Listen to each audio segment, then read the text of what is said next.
an invitation. Okay, welcome to UTOKing with Gregg. I am here with Tyler Volk, a professor in the Department of Environmental Studies and Biology at New York University. He has been involved in big history. He's authored 7 books, most recently, From Quarks to Culture, How We Came to Be, in which he introduces the key concept of combogenesis, building up from a combination of integration to produce new things in innovative relations. This is going to be very familiar for folks that know this channel and the Tree of Knowledge system. Tyler, welcome so much. Thanks for coming on. Thanks, Gregg. Thanks. Yeah. So as I think you know, I'm a clinician.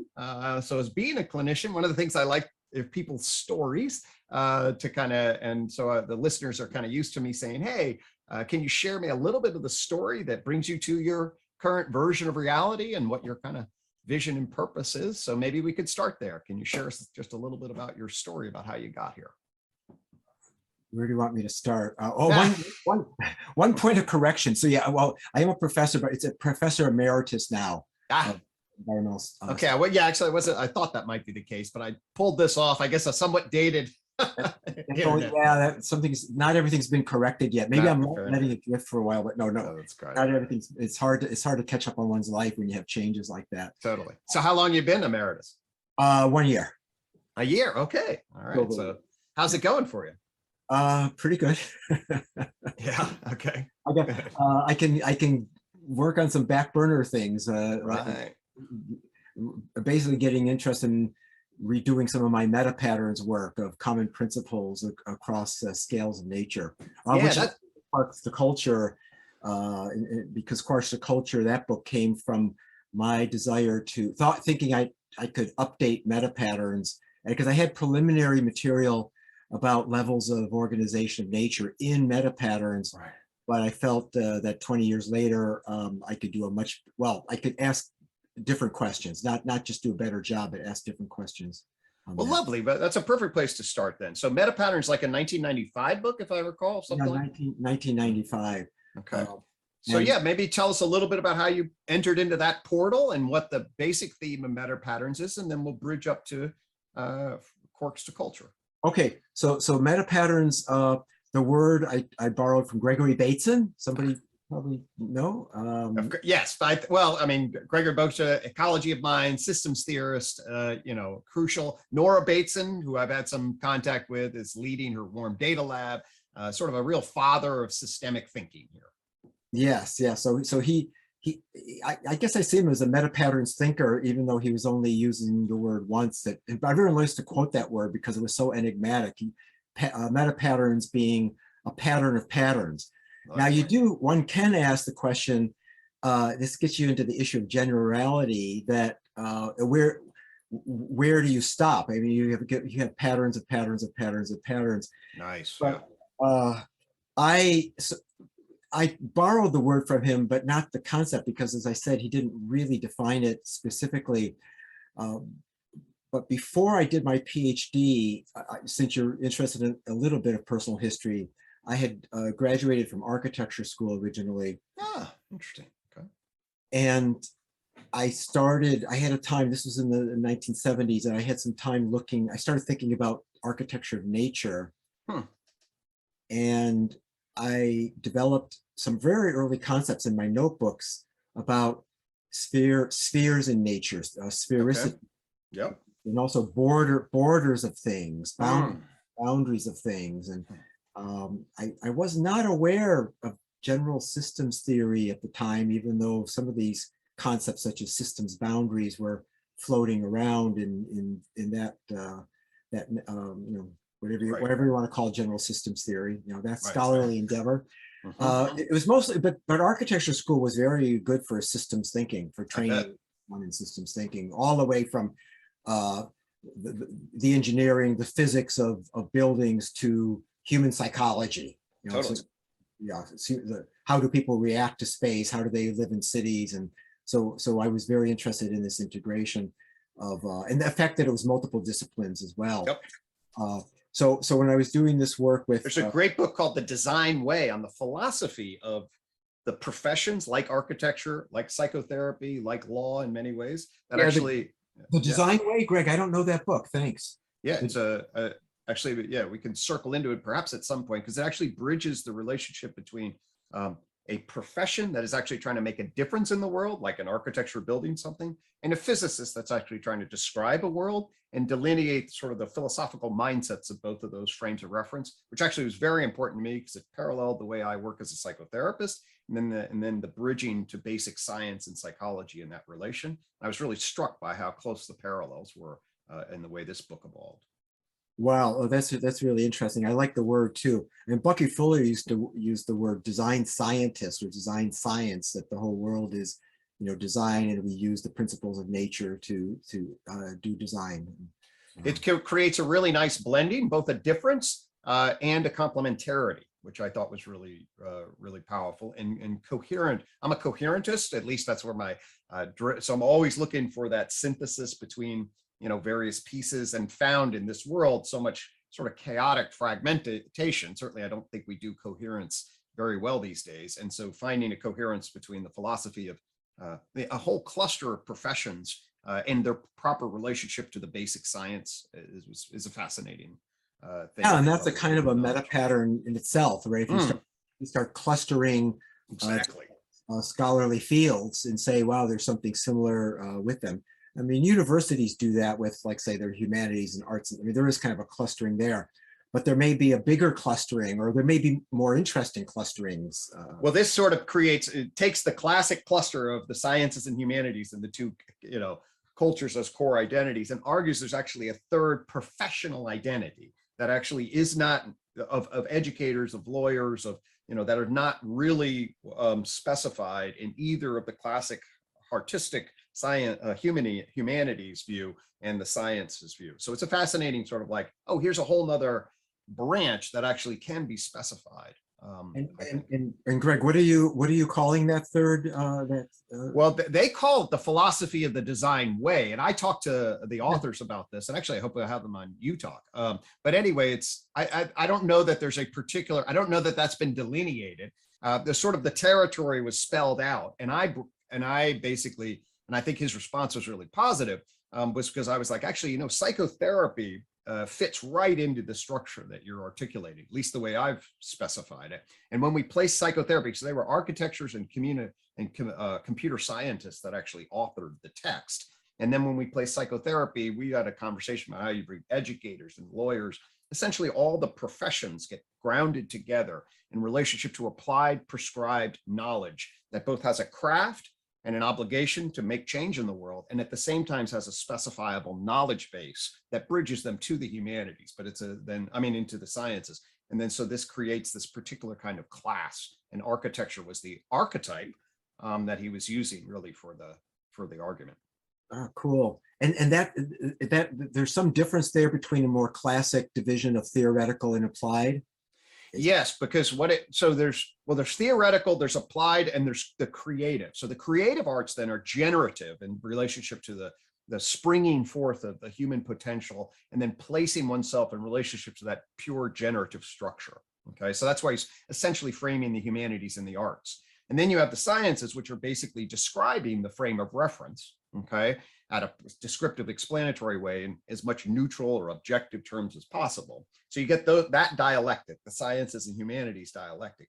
But then he was delineating, there's a specific philosophy for trained craftsmen that are basically, developed in a professional knowledge system, grounded in a tradition, that then get trained to then make a difference in a world that's specified by the goals of the profession.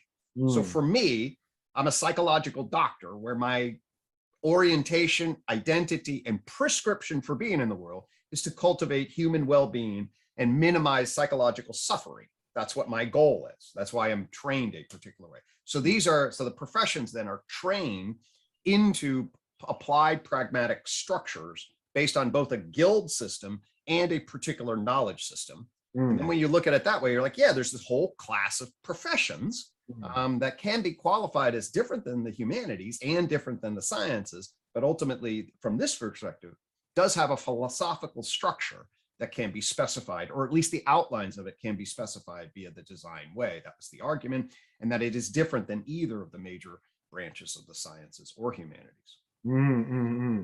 That's really good. That's really good. So, yeah, so I would consider myself to some extent, at least in heart, a member of the design way. Yes. Well, this is what we share, of course, you and I. And I think a lot of, and we were talking about Dave Christian too, I think a lot of the people that come into the big picture view have probably a foot both at some level in the applied engineering, architectural, psychotherapeutic side of the equation, historical side of the equation, and another foot in relationship to the sciences. And trying to bridge that, when you zoom back to do that coherence, I think this is when a big picture view of the cosmos is very likely to pop for folks. Yeah, one question maybe we could get into at some point is that I always wonder, with the big picture modeling or mapping, you like to use the word mapping, and I'm happy with that word also. I'm happy with modeling, by the way, so we could probably just get along. We'll see which word is useful in pragmatic context. But anyway. The mappings of models or the models of and I always wonder, like, I feel, since this big picture modeling, I feel has helped me even when I get into specifics. When I did my work on the global carbon cycle, for example, right, PhD work, that it helps, but it's hard to define how it helps. It gives you it gives you templates to sort of use in this design processing. I feel strongly about, but it's not my field to have to put my finger on what would be the applied psychological benefits of this in education. Well, from my vantage point in the way, so here's the argument I make. So I used to be director, and then I voluntarily retired because I didn't want to do so much administrative work of this program and combined integrated clinical counseling and school psychology. Okay. And so it's a deliberate program that teaches from a holistic and systemic perspective. And essentially the critique is that, hey, if you don't zoom back out, okay, you're very likely to get caught in a narrow frame of reference. Yeah. And therefore you'll be less likely to see other things and less likely to be able to tie things together to create a complex whole model, essentially. And so we then, at least our argument now, can we demonstrate, hey, this is, in terms of outcome and utility, that's it's certainly, there's a logical, coherent argument to be made, at least in relation. And those of us, certainly I speak for myself, whatever my schematic cognitive sense into meaning-making structure is in terms of my own disposition, I find it really almost absolutely necessary to zoom back and find the parameters of understanding so that I can then move from that frame. I often use the analogy of, hey, when I was doing puzzles, my mom was, all right, find the edges. It's like, I want to zoom back and find the edges. And my inclination is to do that as big and clear and comprehensive and coherent as possible. Yeah, I like that sort of as a metaphor, find the edges. Of course, the edge would be one of these border phenomena that yes, totally. One of the metapatterns at the borders of things. And one of my fascinations with it was well, even in architecture school, there was people we were reading, like Edward T. Hall, about different cultures, sort of training people to be more or less comfortable with when they're talking to each other. How close do they stand to each other? And so we have these psychological borders that are not just our skins, but there's other phenomenology that go in there, and we use a lot of metaphors: thick skin, thin skin. Yep. We're not talking about the person's physiological skin, right? So, and this is all the Lakoff-Johnson, there's deep structural principles that we are using to do our thinking with.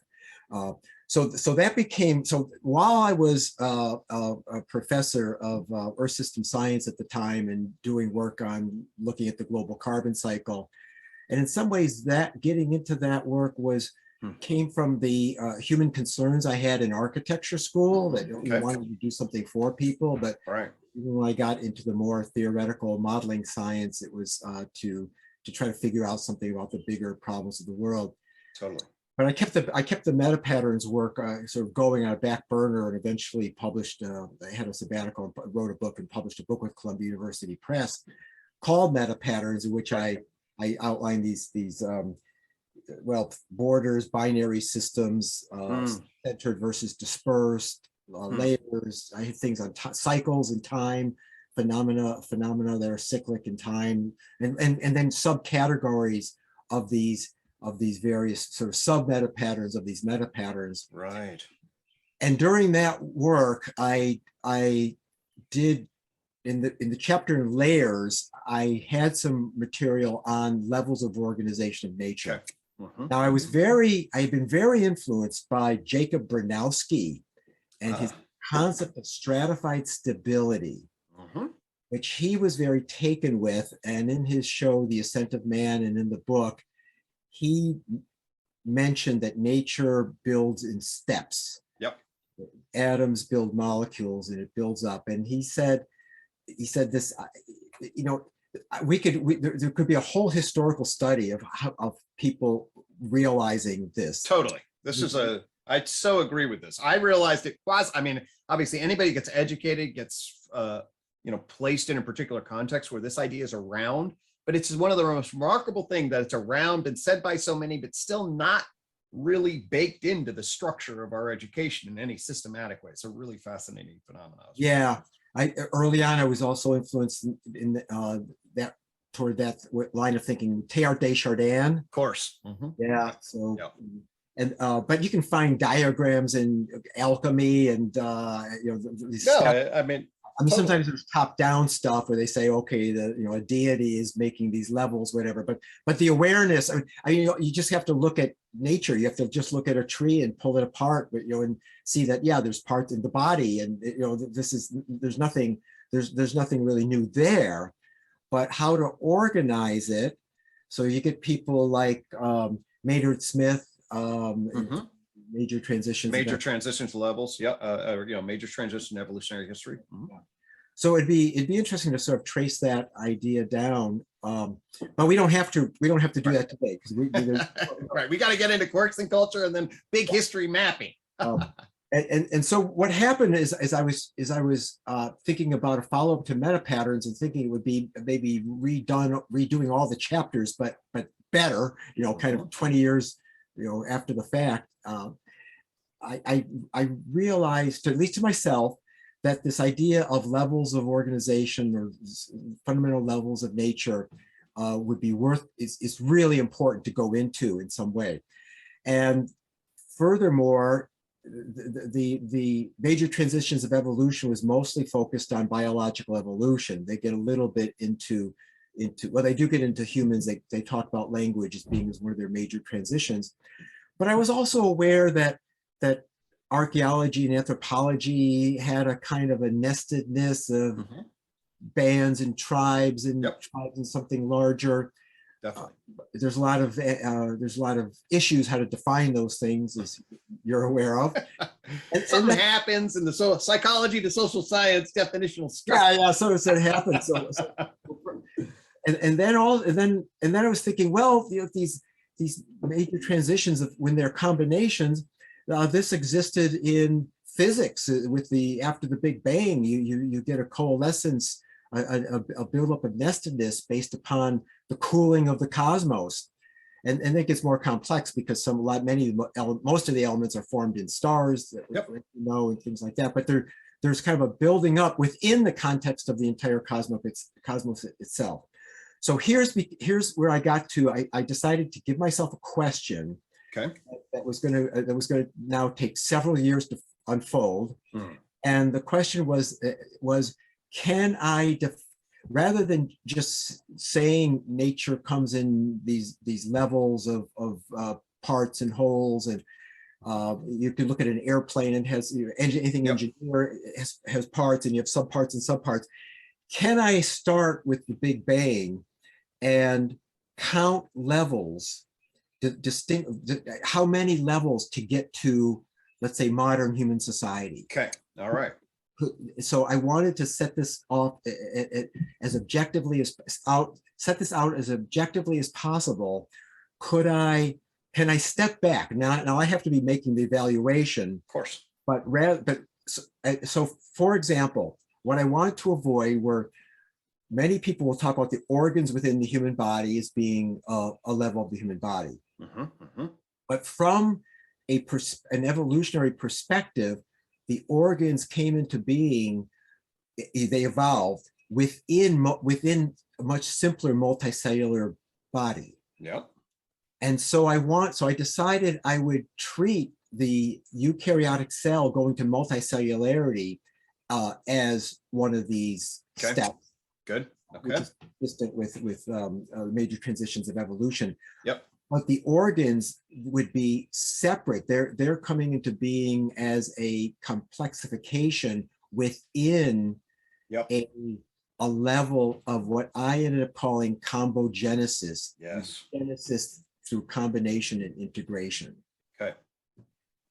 Now, so then I started. So the other point of this logic is that each step should have something significantly different and new to it in terms of its relational capabilities of the entities that came into being through combogenesis. Okay.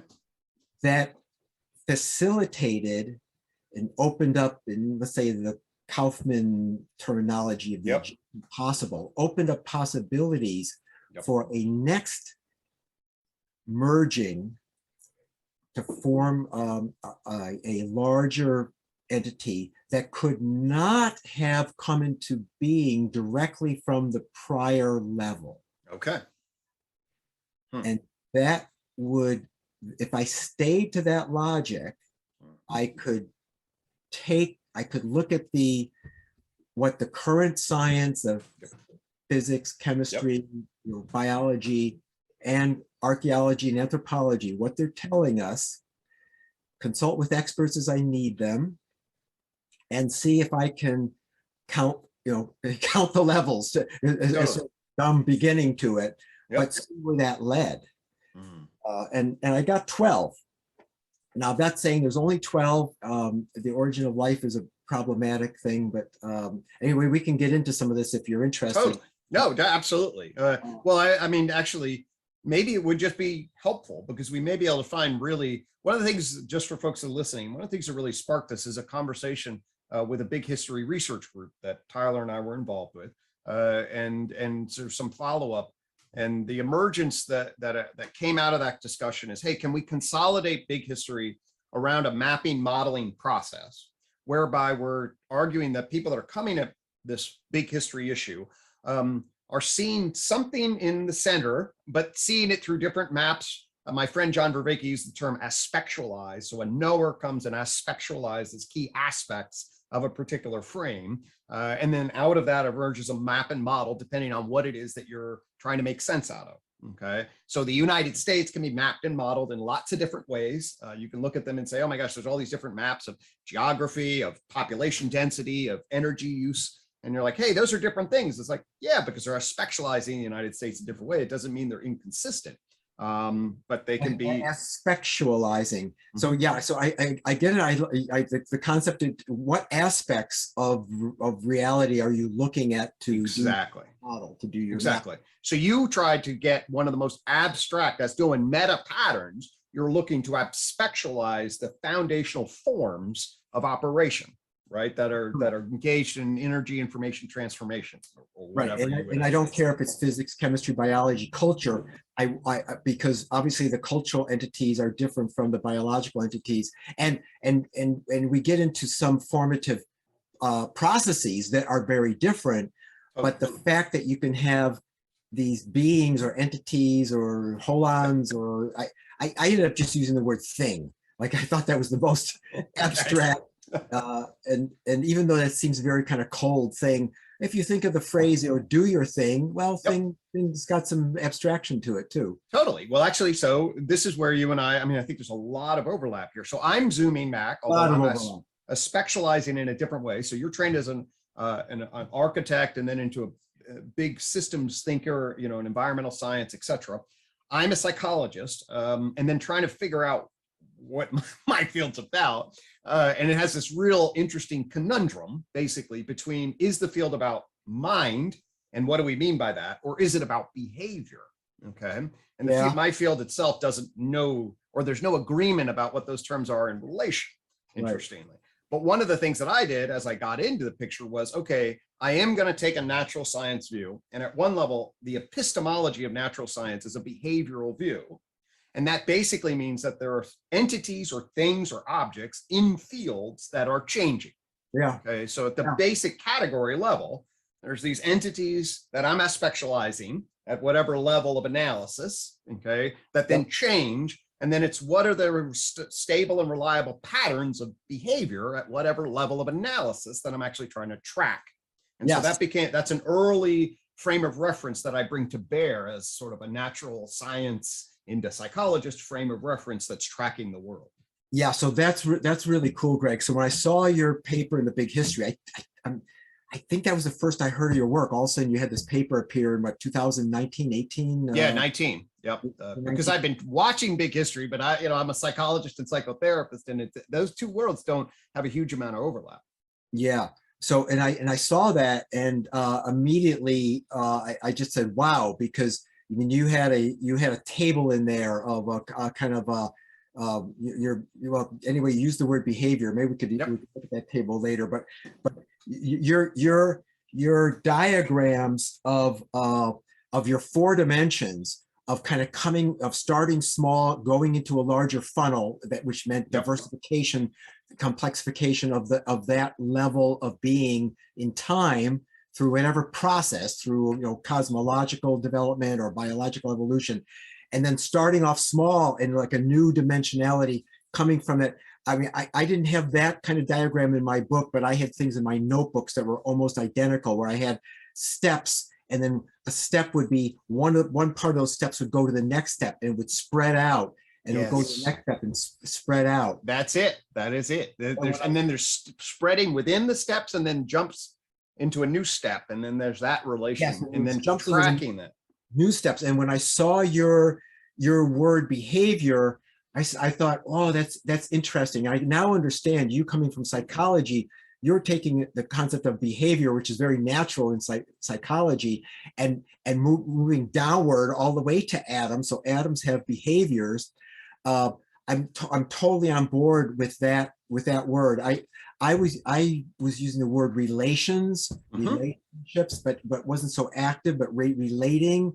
And some people would say, oh, well, relations, that's that's kind of an odd word, because that's sort of a human word, but we don't have good language for this. No, so see, to me, you're absolutely right to hit relations. This is exactly, so I think we're operating the exact same frame of reference, because when I was doing what are entity field relations, right? So you place the entity. Yeah. So it's entity in a field, and then the understanding of the entity, which is the thing, versus the thing that it's not, is defined at the boundary of the relation. Where it is the relation between the field and entity, especially then you move that thing through time, which is the behavioral angle. Yes. Now you have the entity field relation in the picture of the moment of time, and then you move that through time, and now you have the time dimension. And so it's relational of entity field across time. So I'm totally down with the idea that actually one of the most abstract framings would be a relational framing. And so, then your use of the word field, that's interesting too. I'm totally comfortable with that. I've used it myself, my notebooks. I probably used it in Quarks to Culture. Maybe coming from the environmental sciences, I tended to use the word environment rather than totally field. Because, right. And if you look at the thing you're referring to is this periodic table of natural behaviors I developed. So the periodic table of natural behavior. And the short answer, periodic table of behavior, but it's really natural behaviors, because they don't classify things like this coffee cup. Technology is not classified, but it tracks the evolution of natural behaviors across levels and dimensions. And so, so then you drop from, it says, hey, there's the social, societal, cultural field that you and I as persons live in. Then there's a behavioral, ecological field that animals live in. Then there's a broad environmental field that organisms live in. And then you go all the way down to then quantum field theory, whereby the entanglement of the entity and the field becomes, we can get into what quantum field theory is about, and I'm pretty well versed in the concepts. I am not an expert in relationship to the math and the. Oh, good. I was afraid you were going to be, and But I've tracked the concepts pretty well. I don't speak advanced mathematics, unfortunately, so I'm enormously impaired in my capacity to richly understand that field. But anyway. Yeah, when I got into the first level, the things of the fundamental, of the standard model, I definitely went over that carefully with a particle physicist at NYU. Yeah. You always hear, well, okay, ultimately the words are going to be wrong, but okay, I'll put my rubber stamp on it. Exactly. Yep. No, I did the same. Actually, Eric Chiazon from Big History fame was one of my a physicist collaborator. Some, not majorly, but I read Cosmic Evolution in 2001. So my evolution happened in terms of into this whole thing from 1996 into 1997. That's when I went through a phase shift and then was seeing the big picture. And then 2001, one of the first people that I didn't even know at the time was Big History was the Cosmic Evolution from Eric. So, and then I coordinated some with him and got, well, like, for example, I sometimes talk about the universe beginning as a pure energy information singularity. Okay. So then he was like, nah, from a physicist perspective, that's annoying.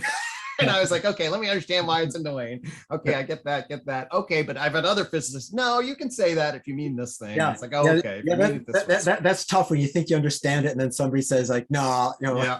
Well, as any of us that are experts in the field know the history of these word usages, right? I mean, in psychology, I'm telling you, it's just a landmine of what do you mean by behavior and mind? I mean, it's like, oh my God, it's like depending on the who's the speaker is and how they're using it, it's a totally different thing depending on context.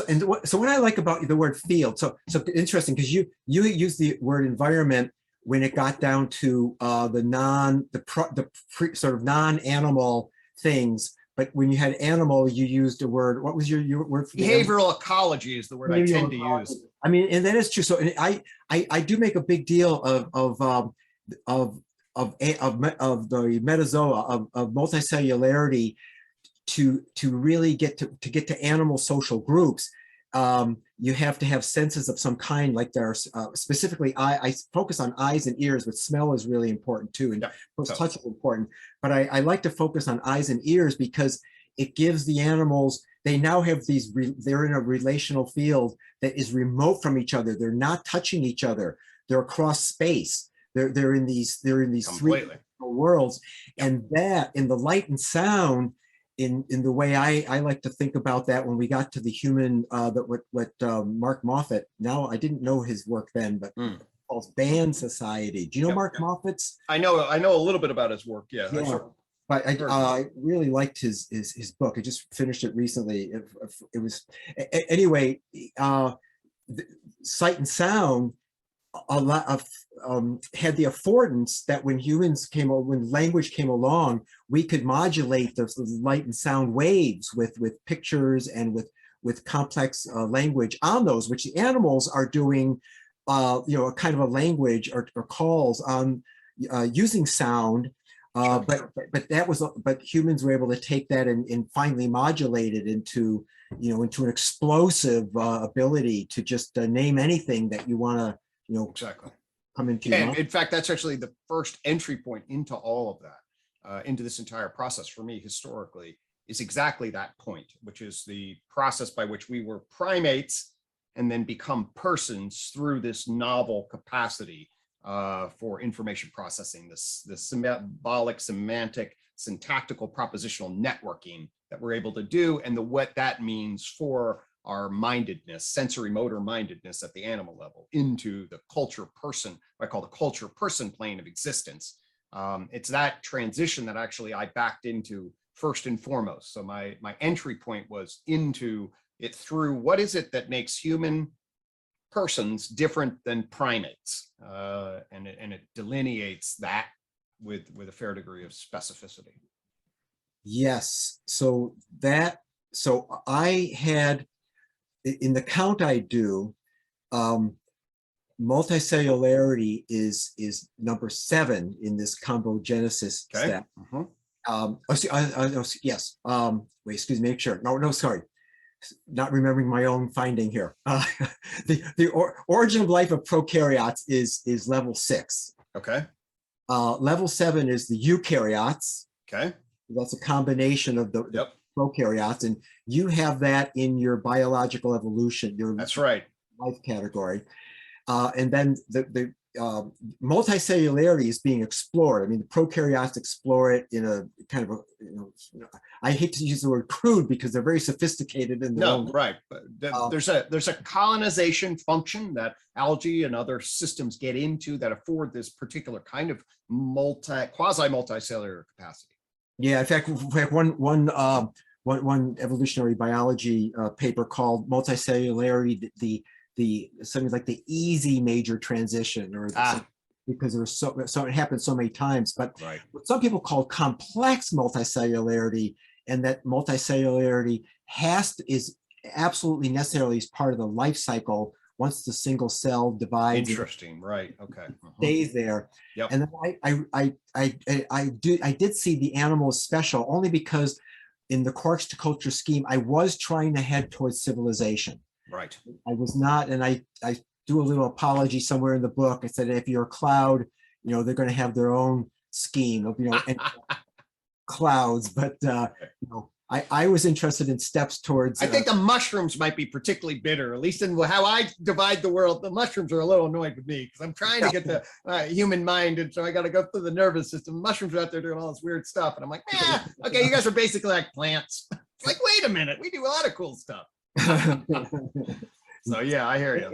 Analyze our genetics, and then you'll find out who's closer to plants. And right, exactly. We're closer to animals, and we do a lot of cool stuff that's been overlooked. But anyway. And so so if the animal is level 8, the animal social group, which is level 9, because now there's lots of different social groups, as you know, like and herds are very simple. Animals, it's a fascinating pattern. It's the animal social group. But I became more interested in the fission fusion groups, because that's the primate that you referred to, but also wolves can be in there, and probably dolphins and elephants, these groups that can split a little bit but combine. But however, these groups are fairly closed. The ones where Mark Moffat focuses on, do they recognize each other as individuals versus schools of fish or herds of antelopes? An interloper could like come in and just join in a certain sense. I mean, there's complications there, but we seem to come, at least primates are these relatively closed societies. And then, so I was thinking, so this is my own kind of thought at the time, and I wasn't aware of the anthropological literature, which you probably know a lot about, but I got into it, turned out. So I said, well, if I follow the logic, I follow this logic, I'm trying to be as objective as possible. When we get to the animal group, the next step would be the groups combine into something larger. Right. And that was perplexing in a certain way, because you could just say, well, it's a larger group. It's a group of groups. That's what's new? Are we talking about animal social groups that are sort of competing with each other, or what? But I was aware of, well, I've done a lot of reading over actually most of my life with human evolution. Go to the caves in France to see art, and so I was aware that long distance trade was happening. Certain motifs in the so-called arts were taking place over hundreds of thousands of miles. Ostrich egg shells in Africa being, perforated and used as beads. Talked to anthropologists at NYU, archaeologists, that these hunter-gatherer societies were, that sometimes I think in the common mind, the idea is out there that we were in these bands, these bands that were about the same size as the chimpanzee communities, roughly, probably because they couldn't get much larger ecologically. Although we might put a footnote on that. We might have to go into complex hunter-gatherers in a moment, because places where nature was super abundant, they could explore larger sizes and could explore hierarchy. Okay, but to go back to this transition from the animal social group to what some people, well, the terms that I was seeing in the literature were metagroups, hypergroups, tribal metagroups, hyperbands, metabands. I didn't see that the literature, all of a sudden that opened me up that, wow, there's a whole anthropology is talking about humans evolving, and I'm not putting a time level on here. Homo erectus, like this is probably a gradual thing, but at some point, people became, they were aware that they were part of something larger than their local band. Right. They're in group. They had at least two in groups. One was their local band, and one was something larger. Probably shared language, shared. Well, Mark Moffat emphasizes marks, marks of necklaces or ways to wear decoration on the body or clothing, because somehow I'm being influeed by him recently because I just read his book, but it was consistent with what I wrote in sort of the big picture way in Quarks to Culture, in that the unit was larger than the local. And and another fascinating finding from man, I'd have to look him up. Is it Hunt? I had a number of hunter-gatherer and anthropology experts review this chapter, including Fred Myers, who's at NYU, who's an expert in Australian Aboriginal structure, and confirmed that the social structure is much larger than the band. And the one of the findings is the fact that these people were quite fluid in moving around. They were not in these band, what Moffat calls a band society, a society of bands. Not that that they could move around and see, for example, flint knapping techniques for multiple experts. They were not just stuck with who they were learning from. And some people they're talking, many are doing this. I mean, this relates to Dunbar's number, that that it's larger than your local band. It's something that we are part to make cultural stable. We had to be part of something larger, because it would have been unstable. We're totally localized to a band. Totally. And by the way, that's about 150, give or take, folks, in terms of what Dunbar number is. So get for folks that are listening and don't know, in terms of the size of that group that is at least theorized by Dunbar, with some evidence, although there's certainly some critics, as to whether or not, when does it have to split essentially to maintain stability, and the Dunbar number is about 150.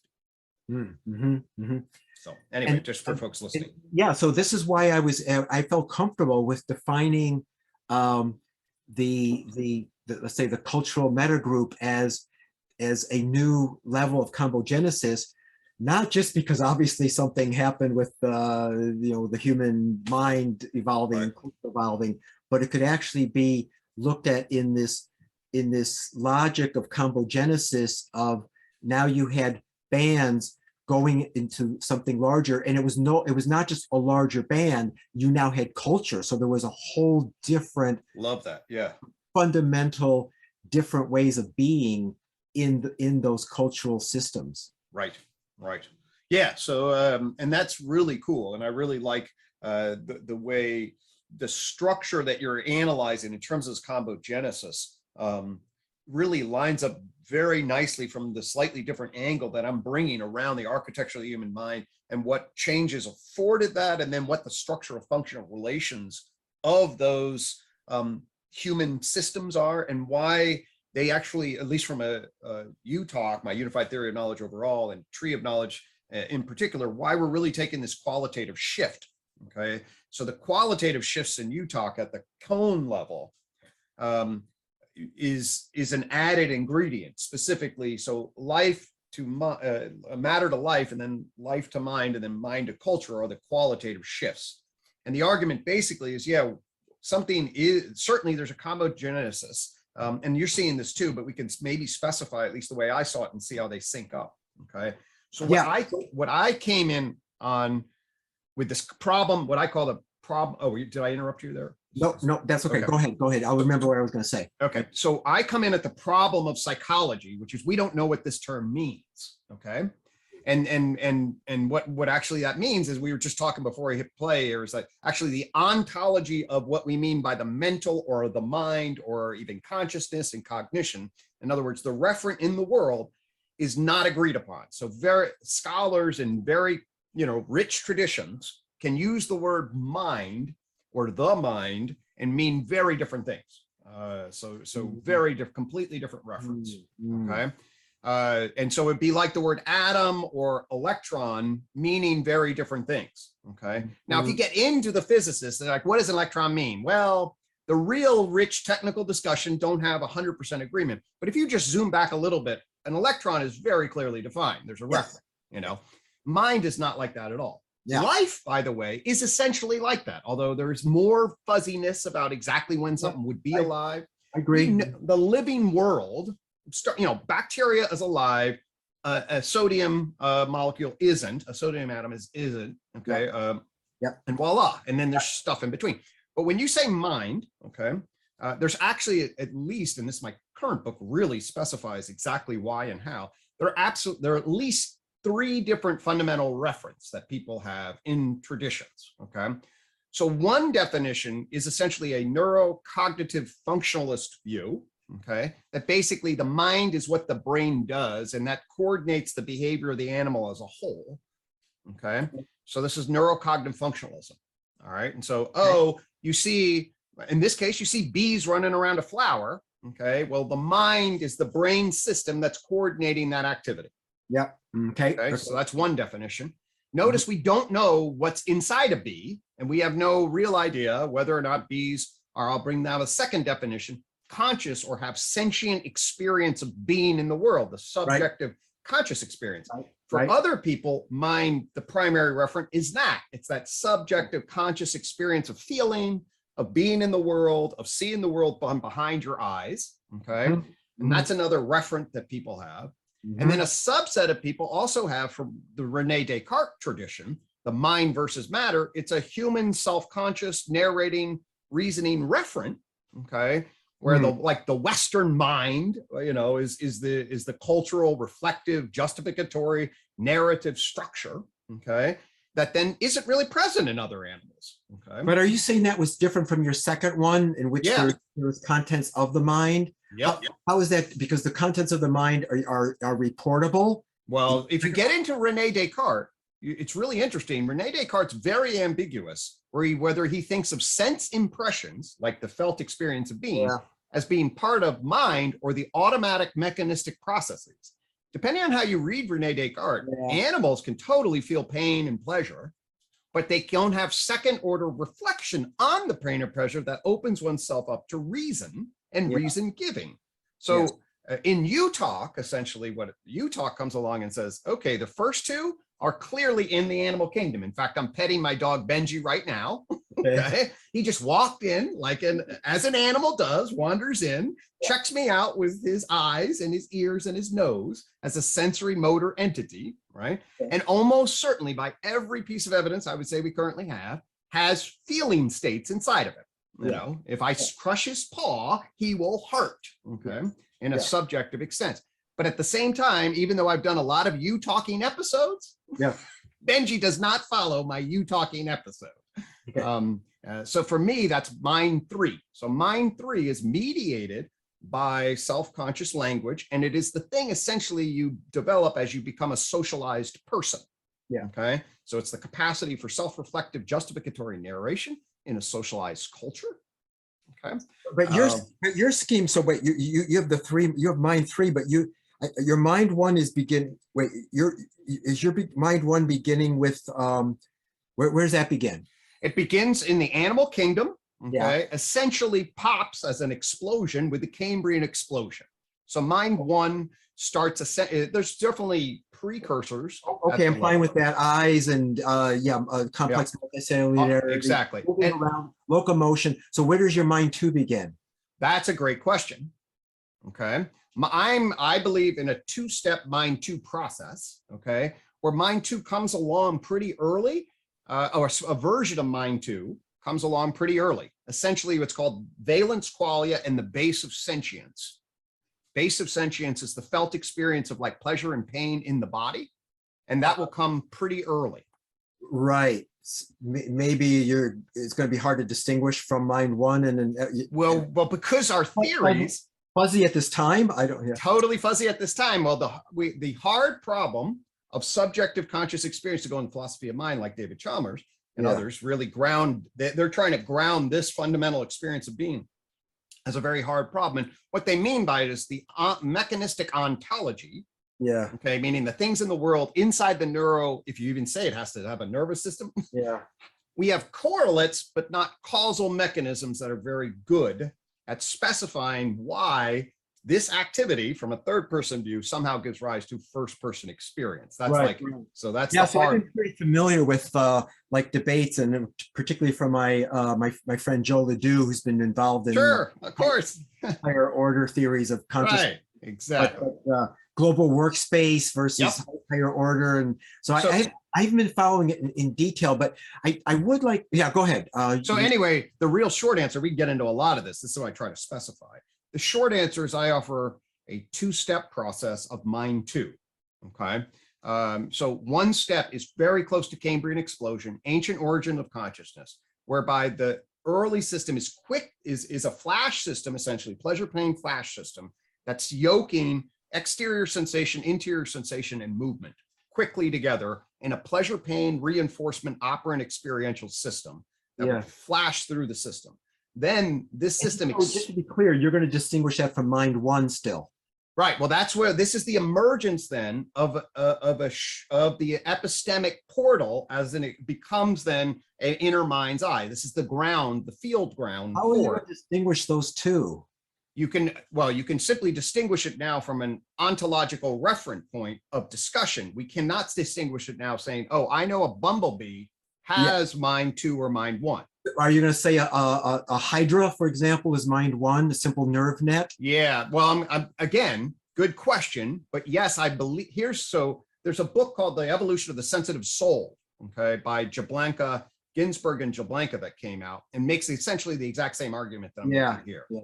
It essentially locates the emergence of pleasure and pain with the brain hooking up exterior, interior, and action. There are systems in early animal systems that yoke this stuff together, and then you locate pleasure and pain as the functional sentient experience of valence qualia.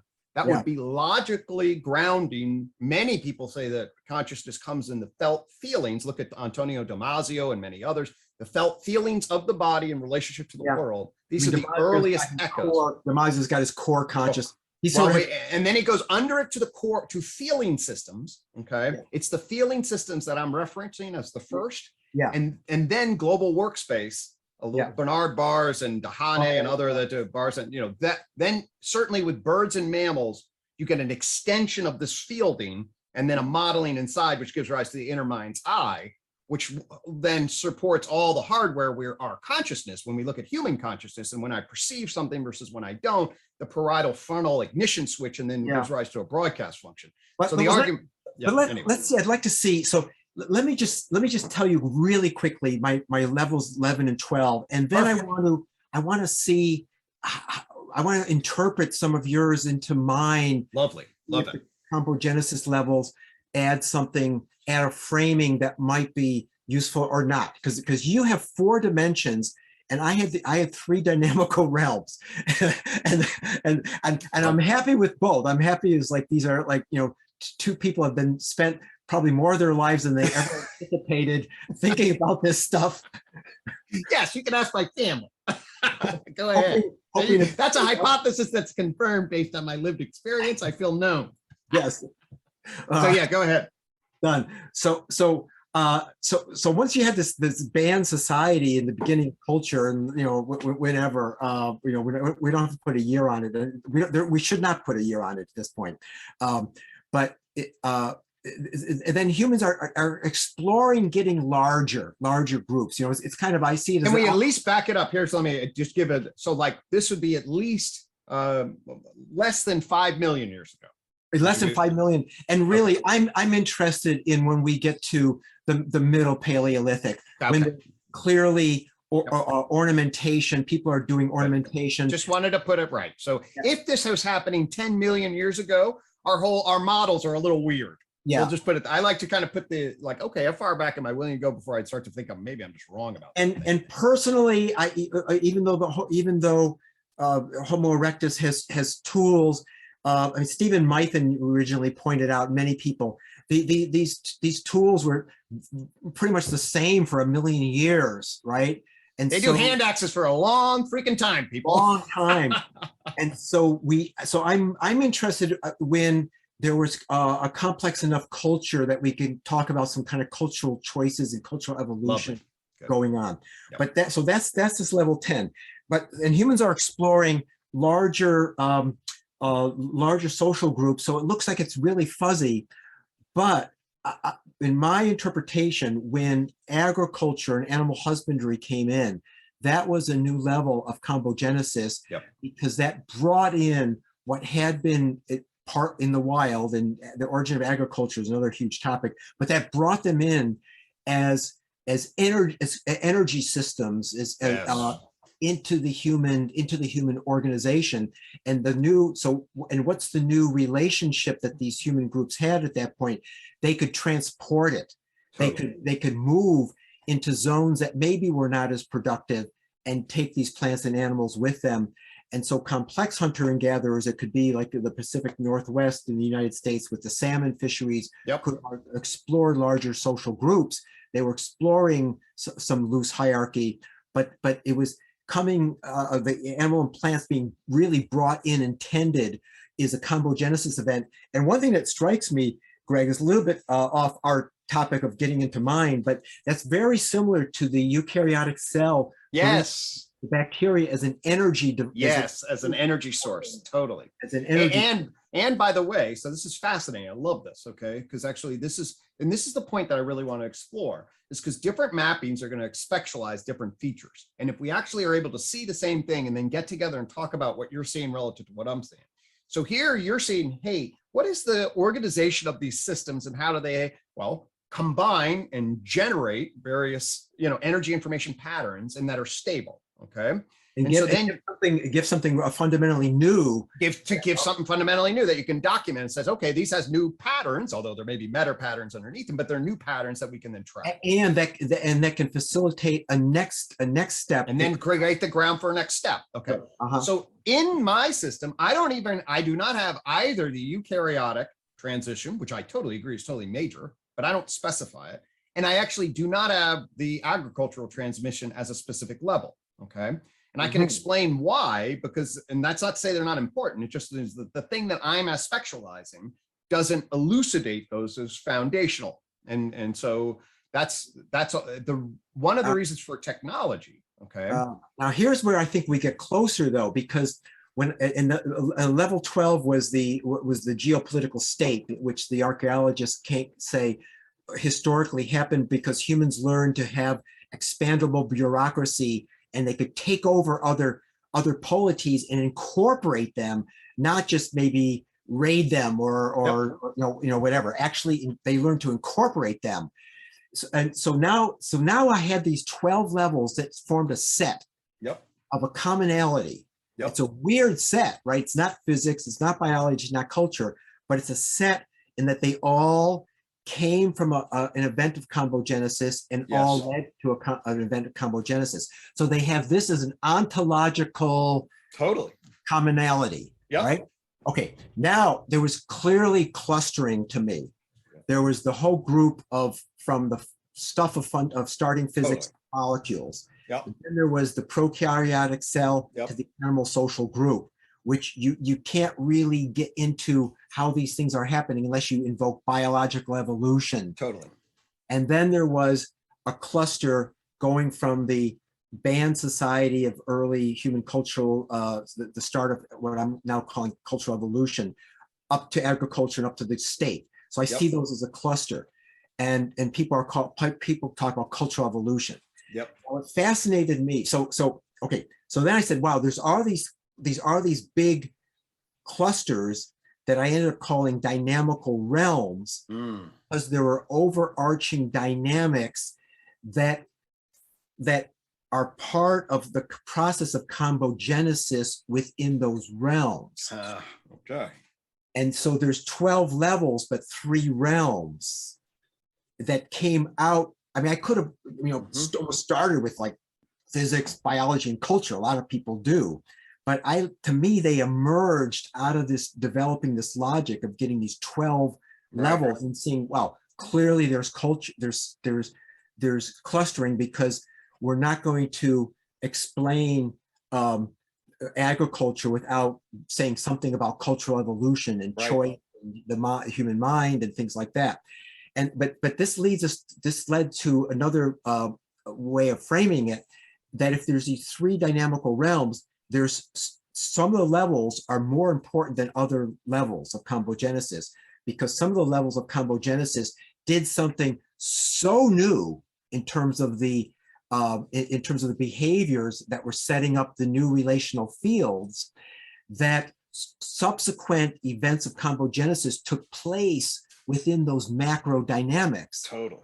And those macro dynamics are physics, chemistry, biological evolution, and then cultural evolution. Now, next step, biological evolution. This relates to, you had diagrams of our language is slightly different, but you had a 3-part braided, I call it a braided process. I'm using propagation, variation, and selection. Yep. I think you're using selection. I use variation, selection, and retention. So I mean, yeah. So it's the same thing. It's just a slightly different word choice. And what I totally am sympathetic with and vibed with, and not only just sympathetic with, but it's like, wow, you're seeing the same thing. You use those in your subsequent dimensions. Totally. So with cultural evolution, people have been talking about, there's some really a lot of work out there with sort of a 3-part braided process of some kind of replicative process, some sort of variating process, and some sort of sieving or selective process. But thinking about the mind and looking into people like Searle, and reading other people, and also just reading in how learning happens, it was clear that that there's a limit. Is it okay if I just use my own terminology? Please, yeah. PVS. A PVS process would be a propagation, variation, and selection process, or general evolutionary dynamics. But the word evolution is sometimes problematic to use because sometimes people want to only be biological. But I'll just use PVS for now.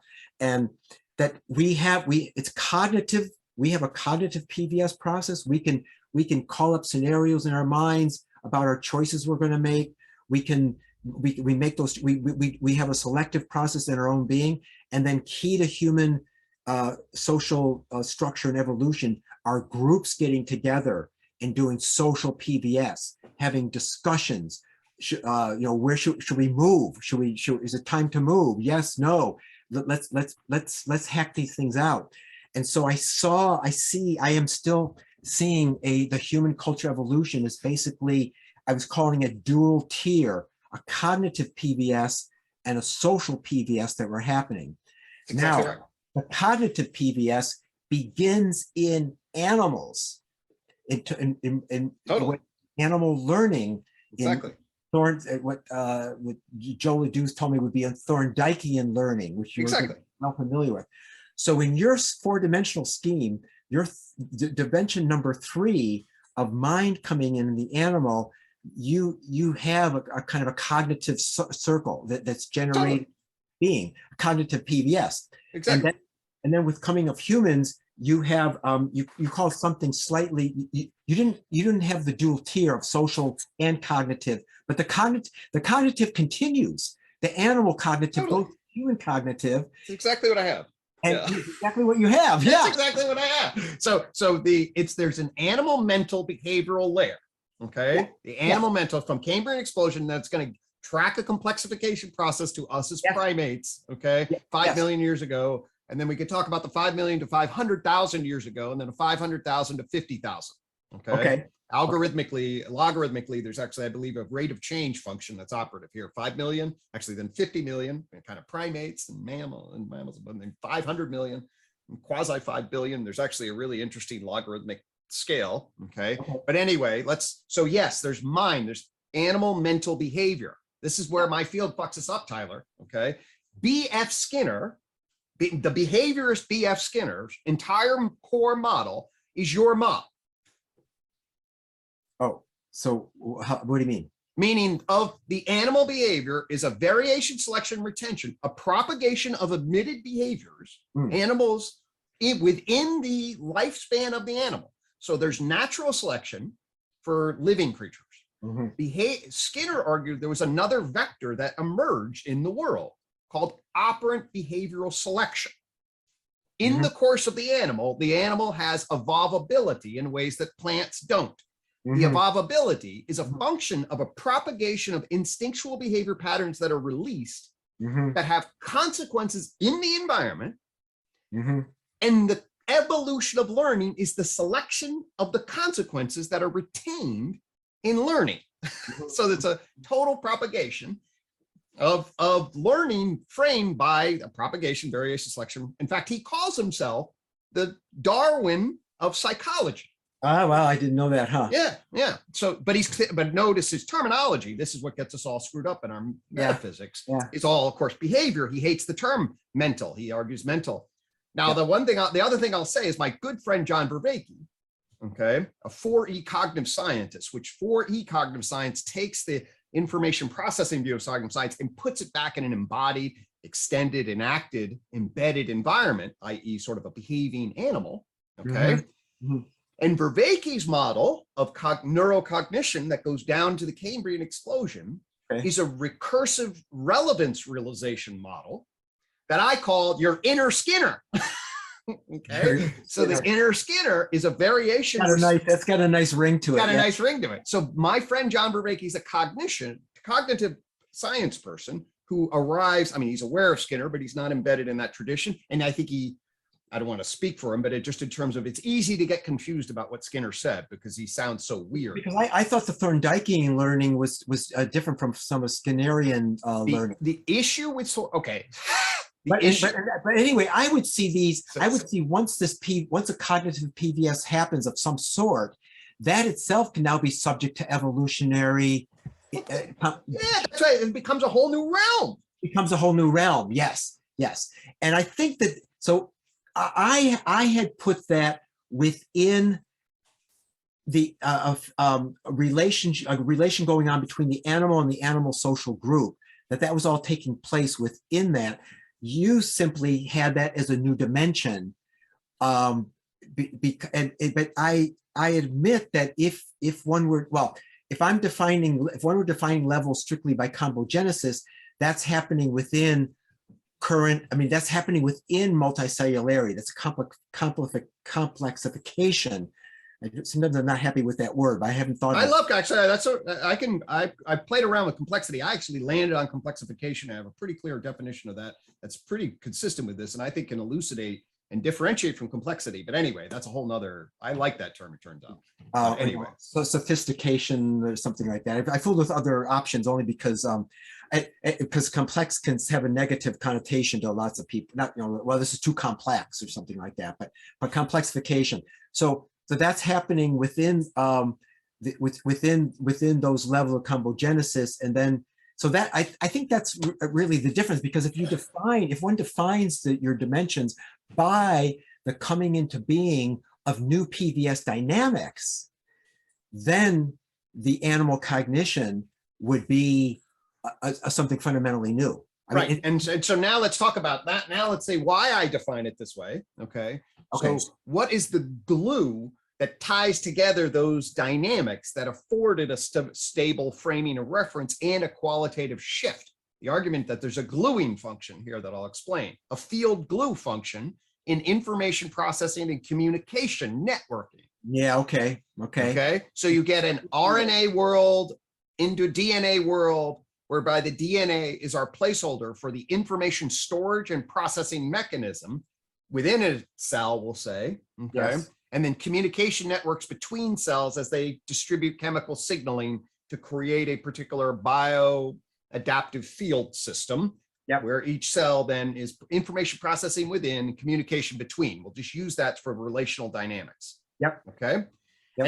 And then there is certainly different kinds of systems that border on novel information processing system. The immune system's one, okay? But there's one system that takes off in the Cambrian explosion. Yeah, I'm glad you brought up the immune system, because that's a good example of evolution discovering PVS systems as exactly powerful. Okay. Totally.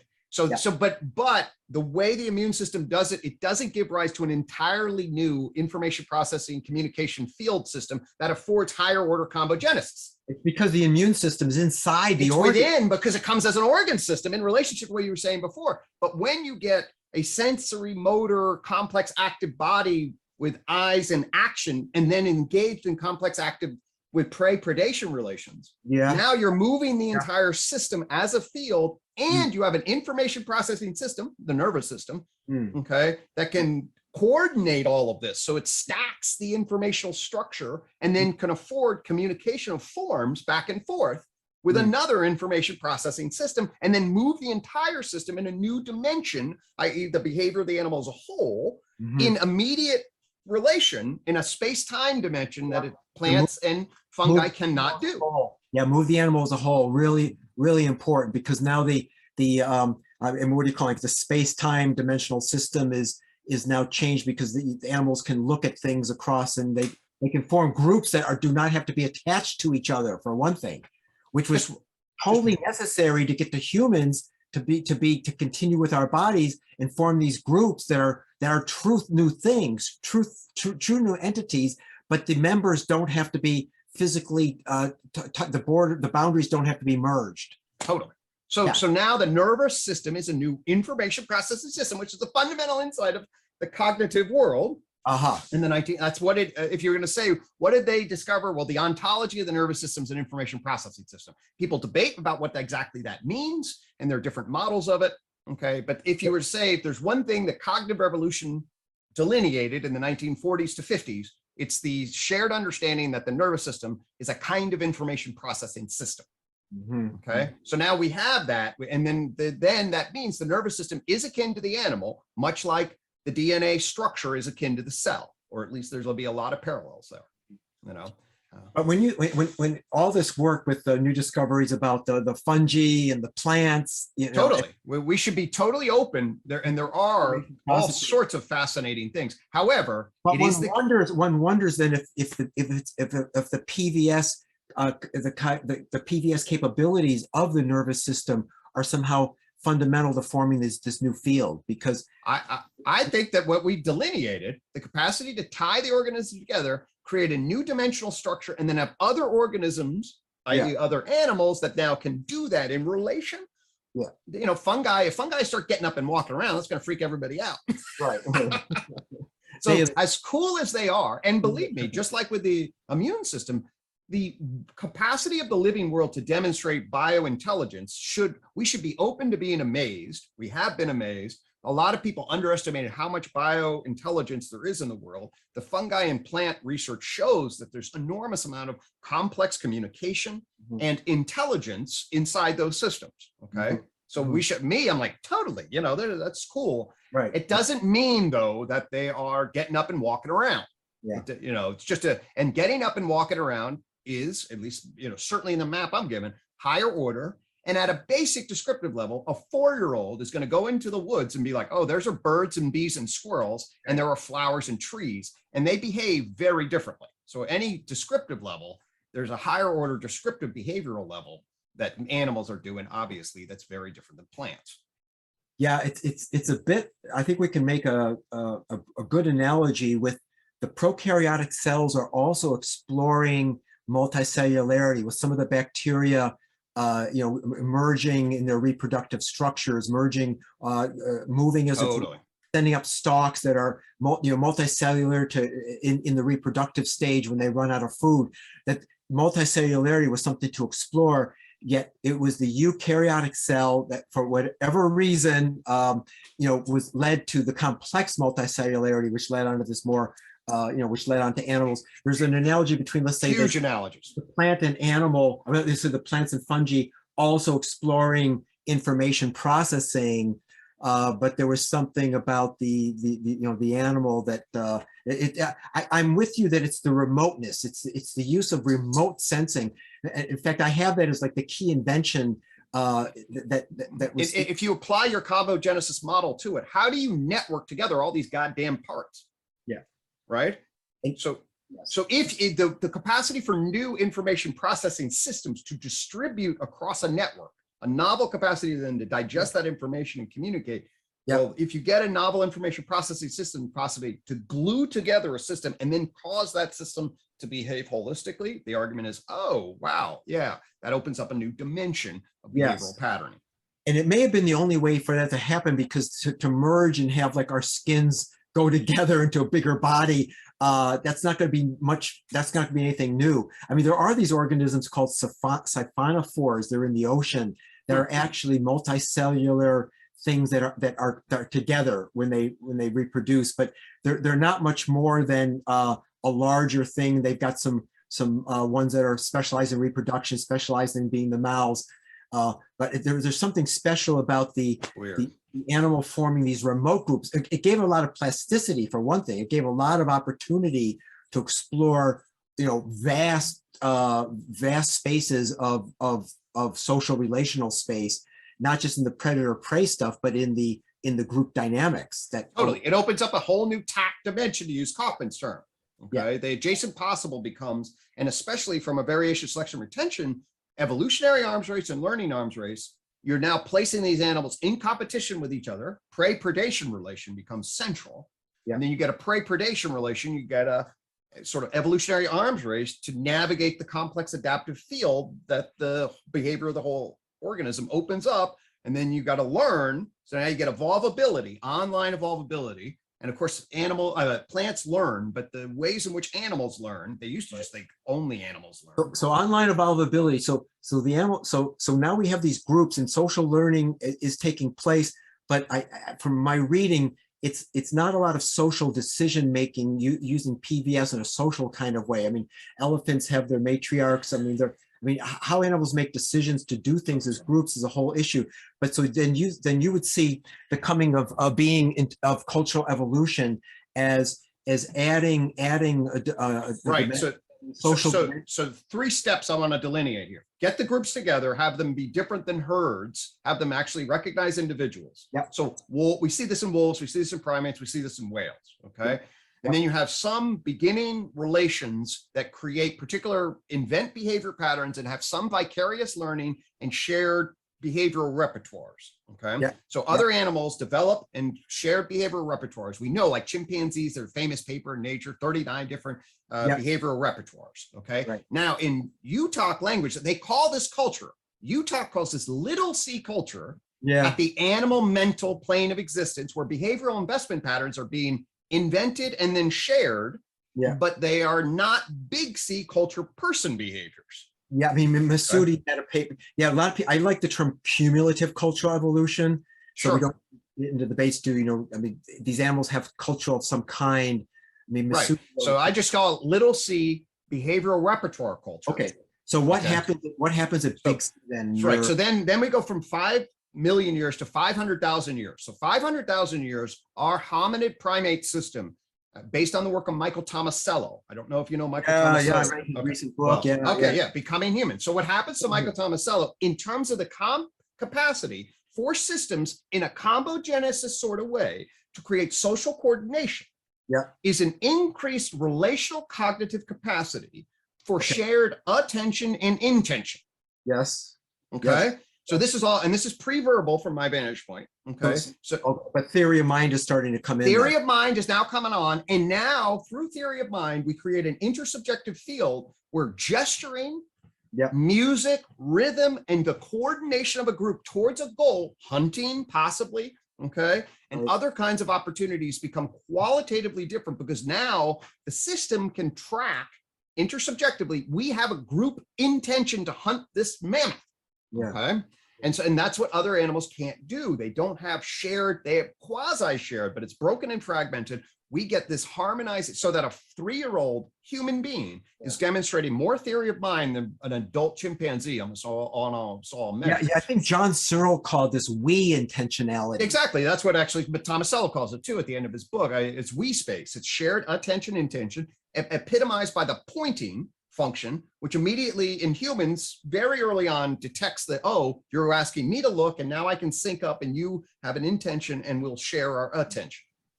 Gregg, I think I mentioned this briefly in the book, but I couldn't get too far with thinking about it. But I was thinking about, it'd be interesting in how we're going to know, when did the word we come to existence? Totally. Yeah, no, it's a great question. That would be something, huge, like when we have a word we. Well, I will argue that actually, based on what I trailed, there's a lot we can know if we take the right reverse engineering angle on this. Okay, so I discovered a reverse engineering angle onto this that actually gives a lot of confidence in at least the broad outline of the structure that I built. So I'll finish this, and we do have to be aware of time here, but and then maybe we'll come back and we'll talk. This is so exciting. Okay, I love your combogenesis field, but it shows the top-down systemic assemblages of systems across this hierarchy in a brilliant way. And to map that to what I'm doing is great and super synergistic. So I'll finish this and then we can maybe pick this up. So anyway, the story I'm telling is, hey, we have this intersubjective fielding system. Okay, the intersubjective fielding creates an implicit nonverbal we space that's in the behavioral investment and influence patterns. Okay, that affords a lot more coordination than other animals. That coordination initially then allows for what Merlin Donald called the mimetic field. Mimetic field, yep, exactly. So we're just trekking now gestures. We'll have symbolic calls, in particular broken symbol calls. We'll have music rhythm. We'll have shared activities like hunting, coming around a fire in particular ways. Okay, so this now creates a much richer intersubjective field that affords symbolic tagging. Okay. All right. So once we, the field, does this field include the material things that are starting to come in, the tools and well, right. So I absolutely yes. But I'm tracking complexification in a slightly different language. In the mental cognitive way. Around the mental cognitive. So I'm going to get, I'm trying to understand just one fine point, just to make sure if I can say it back to you, that it's theory of mind is being important because it's the assuming that others have mental states like I do. That's really important. I mean, totally. You're the shared, and Tomasello's language was shared intentionality and something else, attention and intention. So we're both looking at the same thing. We're both having goals that we can coordinate, intention. And so there's an awareness that I, as an individual, have. I don't have language for intention, and intention is words, but I'm having the cognitive. I'm having those things happen, and I know that you are too. I know that a field of us are. Exactly. And that's the field. And that's going to create the cognitive field, okay, that then is going to set up things like music, mimicry, and symbol usage. Yeah, music, mimicry. So you're on board with the Merlin Donald's original, his what was his original book? So here's my particular, my insight comes along, and my insight picks all of this knowledge up, okay, it's sort of the given, okay. My first insight that led to UTOK, it's the first thing that led me into this weird system. So and I think it's a pretty interesting set of insights because it sets the stage for a lot of things that will come down the road. So okay, we go to symbol, okay, and now let's go to symbolic syntactical structure. A symbolic, so symbol is their antelope. Okay. A symbolic syntactical structure. And Merlin Donald's mimetic world could do that, right? He's saying we could mime some stuff. Exactly. With something more sophisticated than, some verbal sophistication, but not full use of phonetic building of any, because I make a big deal with phonemes that can now be assembled into words, but this is prior to that. Right. Well, that's phonemes into words. Okay. And now I want to make the words into propositions. Yeah. But I think the propositions in Merlin, some of the propositions would have come in his mimetic world a little bit. A little bit. here's what unified theory says. Yeah, okay. So what unified theory says is this: once you get propositions, there are the antelope. Okay. You make a positive empirical claim. That's the definition of a proposition, is that asserts a particular state of affairs in the world that is or ought. Okay. There are the antelope. Okay. Unlike antelope there, a proposition now carries with it an affirmative state that can then be, that is now claimed in the positive, world. Okay. It's a positive assertion. And others can agree or not agree with it too. So this gets us into a kind of a selective process again, I guess. I mean, I'm just exactly. Exactly. So now what happens is once you have this, now think about the negative space around the claim. So the positive claim is there are the antelope, and you just went to it right away. But now others can question that.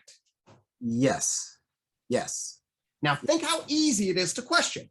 Who, what, why, how. Okay. So now you can think about these as cognitive gadgets that attach to the positive nature of the space. Exactly. So these are cognitive gadgets that are easy, that young kids can learn, because one word, notice how you open up around this space. And this gives rise to what I call question answer dynamics. Okay. Which is then the fundamental insight that I have is the problem of justification, which essentially is getting shared propositional networks that legitimize is and ought. As separate things, or you mean together? Well, together, and then hold on. The last step I'm going to make, because this is me as a psychologist. Okay. So now we're getting these belief systems. So I'm totally with you. Once you have these propositions, they can now they're now things that can like. Merlin Dom is now we're in a mythics. They imply characteristics that imply bigger fields of how do we know there are antelope there? How do you know? How far? How, when? I mean, the key question words are really fundamental in human fundamental here in terms of they're basically cognitive gadgets that attach to the negative space of propositional claims. Okay. Attached to the negative space. Attached to the negative space, or they? I mean, I see them expanding the propositional claims. Exactly. I mean, in other words, they say, well, let's place this, and now let's network this. See where the relational space is of how this fits with all the other stuff. So it creates this in-between space, and then sees how propositions are going to network. It's a mapping or modeling process to get back to those terms. 100%. Well, we're going to now build a system of justification that maps and models is and ought. That's essentially what the systems of justification are. They're going to now legitimize, oh, this is the way the world is, and ergo, this is the way you ought to be in it. And so you use the word justification to mean the complexification of these of the properties of propositions as we network them out and build. We build them. Cool. So they become then propositional networks that are systems of justification. So I just call them systems of justification, the bricks of which are propositional networks glued together by a particular logic system, and legitimize that then people play out in legitimizing functions when they argue and make claims, and it will vary, select, and evolve depending on all sorts of different kinds of contexts. So the people arguing, making claims, agreeing with each other. This brings in the social dynamics. This is the social PBS of 2 people agree. Oh no, 10 people agree. Oh, 1 million people agree or disagree, or we're going to move society this direction, or do we move the band today, or should our tax law be such and such? Right? We now have dynamics in place that this is good. That's exactly right. So now I can hook up. Okay, so my first intellectual sort of awakening was on feminism. I got introduced to the social construction view, a postmodern view, and that helped me see, oh my God, people will build systems of justification, men, say in this case, that then legitimize their interests, all right, and then diminish others. And this, of course, is completely consistent with that at that macroscopic level.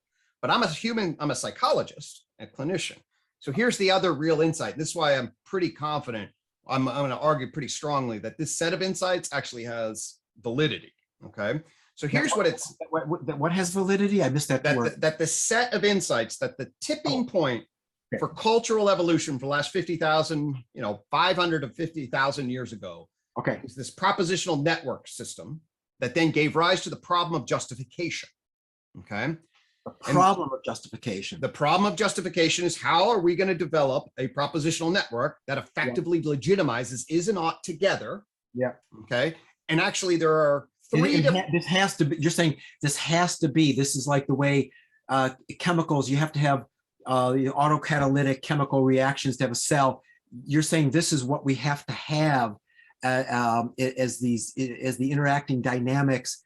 This system of justification has to somehow be there to have, well, I would say the cognitive PVS hooked up with the social PVS that's going to allow us to have culture. Totally. So exactly. Now let me follow your line of thinking directly. Okay. So here, what I use the term problem of justification, and I'm going to argue at the very least, there are three big problems that are associated with it. Okay. I kept saying is and ought. So one problem is the problem of is. If this is going to represent something in the field, what's its basic correspondence? Are there antelope over there or not at the level of accuracy? Okay. So one problem is an accuracy problem. Okay. Okay. Then there are ought problems, but there are two ought problems that are potentially different. Okay, so ought is what are we going to do about this? Now what are we going to do based on what our embodied interests are? Okay, and you've got two major ought major ought problems. Classes. Okay, cool. Go ahead. One is the utterer and where the investment of the proposition is coming from. I'm going to make a claim. I'm going to believe in a claim. We'll call this the personal. Like, is this relevant for me in my world? That's the cognitive, the individual. That will drop into my animal self. Okay. Okay. And then there is the how does it fit in the social field, either in the other, if we're just it's the dyad, or then the network, if this is relevant, however far out we need to spin this justification, whatever relevance it has for the social field. And of course, there's a multiplicity down here. One or more other people. One or more other. Second class. Exactly. Yeah, and I think Tomasello has a kind of a developmental thing where like it's a dyadic shared attention to a group, right? So, but I think your two classes are good because because they can map directly onto an individual PV cognition and a social cognition, which is one or more. Okay. Yeah. Okay. Great. Okay. So now we have these two. Now that's the two justification. Wait, that's the two is. Wait. Let's go back to what that. The two problems of ought around justification, the personal and the social.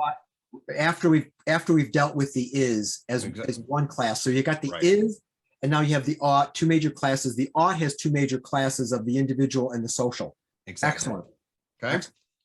So now what I want to do is I want to then say, hey, something's very interesting that emerges in this network field around propositional thought. Okay. And that is propositional thought is a kind of thought that goes right through the skin without a problem. Okay. Goes right through the skin. So what do I mean by that? You say a sentence out loud. Hey, Tyler, I'm having a great time. Right.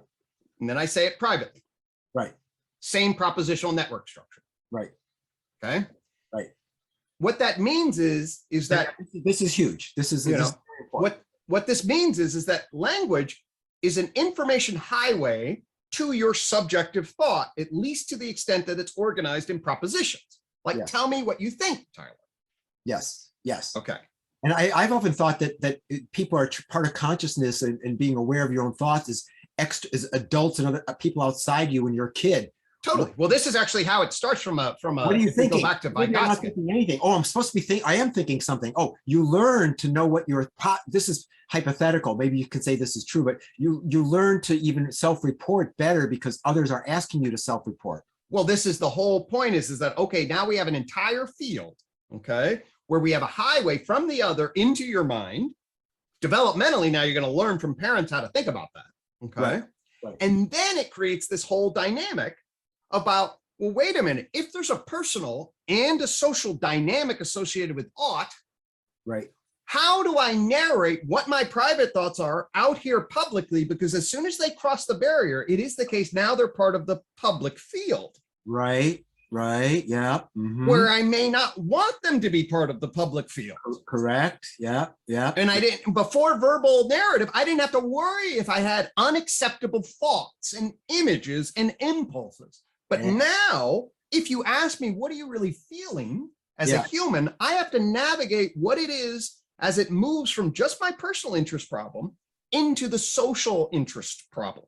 Yeah, so some of the evolutionary psychologists, the early ones, would say that, yeah, this is like a cheater problem too, cheater detection. Well, you get lying on the other, lying and cheating. Now I can, so the affirmative, so I'm a clinician, so here's what I see. But it's more subtle too, because I can, not just lying, but like self-deception. And also, but I'm now going to tell other people how I see it and try to justify it, but now they're not seeing it that way. So I'm honestly I'm not even, lying. I'm putting out what I want, but now I got to deal with what are people's reactions to that going to be?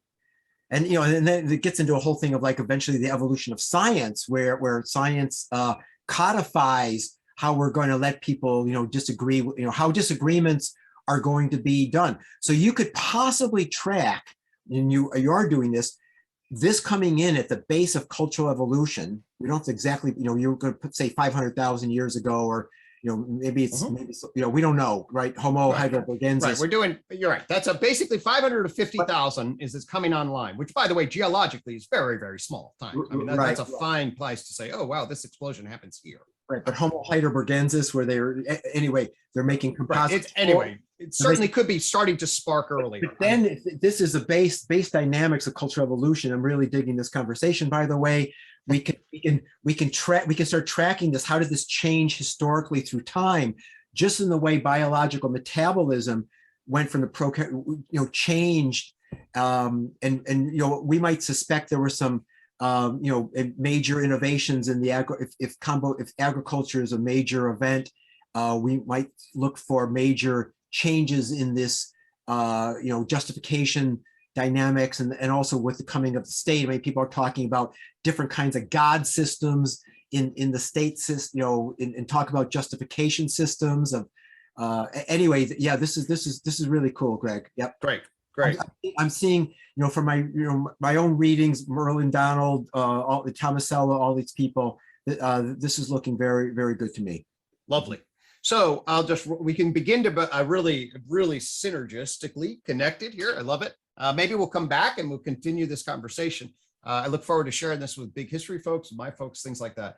I'll finish with one final point, and that is actually, I would argue that if we just take one step back from Freud, okay, and ask what was Freud's fundamental observation about human consciousness, okay, it's essentially the case that you have an ego that sits on an animalistic id and navigates the superego acceptability of what's justified.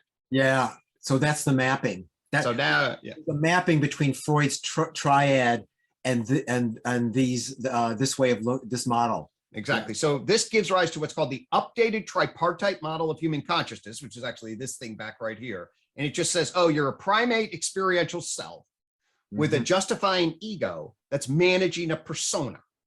The persona being like Goffman's presentation of just managing your impression management's reputation and social field dynamics. Right. Because we have, what's fascinating to me is this persona that is manifest to other people, we actually contain within us as a model too of our persona.